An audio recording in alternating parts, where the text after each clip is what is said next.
तो पैसा कमाने वाला कलेक्टर की जमीन है, कलेक्टर गवर्नमेंट को स्टिक करता है, वो भी ढीलाई हुई है आणि वो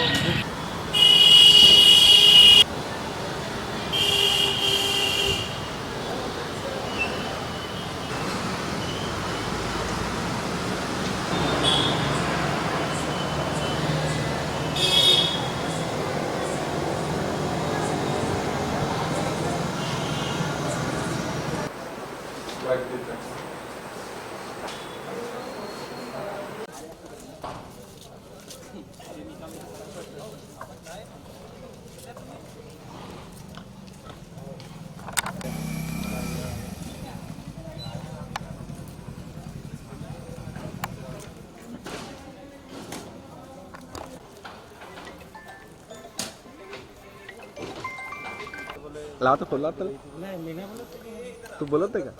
तर आपल्याकडे एकूण 11 शासकीय आश्रमशाळा, एक एकलव्य आश्रमशाळा आणि एकूण 23 अनुदानित आश्रमशाळा होते. ज्या प्रकारे आपल्या गडचिरोली जिल्ह्यातील धानोरा तालुक्यामधील शाळेमध्ये जो सर्पदंशाने 3 विद्यार्थिनीचा जो अंत झाला, तर त्या अंताने सर्व डिपार्टमेंट हलून गेलेलं होतं.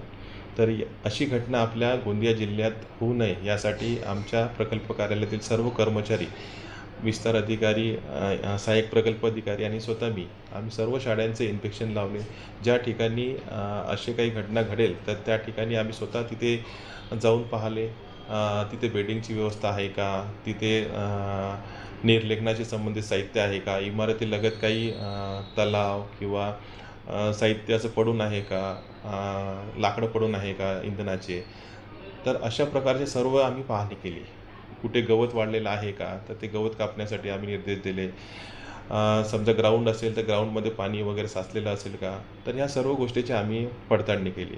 त्यानंतर प्रत्येक शाळेमध्ये आम्ही खिडक्यांना जाळी लावण्याचे निर्देश दिले. ते पण जाळी सर्व शाळेला लावण्यात आलेले आहे. सर्व विद्यार्थ्यांना मच्छरदाणी देण्याचे आम्ही निर्देश दिलेले आहे. सर्व विद्यार्थी आता मच्छरदाणीमध्ये झोपतील.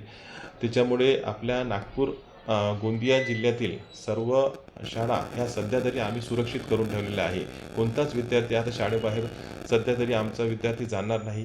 आणि तो प्राचार्य, अधीक्षक आणि अधीक्षिका आणि तसेच जे दिवसपाळीचे रात्रपाळीचे आपले शिक्षक आहे, या सर्वांची नजर आता सर्व विद्यार्थ्यावर राहणार आहे.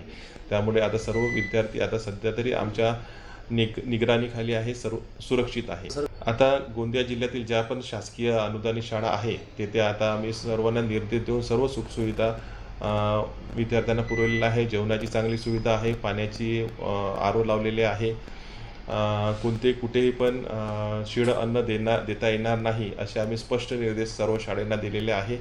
आणि खेळण्यासाठी आम्ही त्यांना जे काही त्यांचं ग्राउंड आहे ते पूर्ण स्वच्छ करण्यासाठी तिथे काहीच काडी कचरा राहणार नाही हे आम्ही निर्देश दिलेले आहे.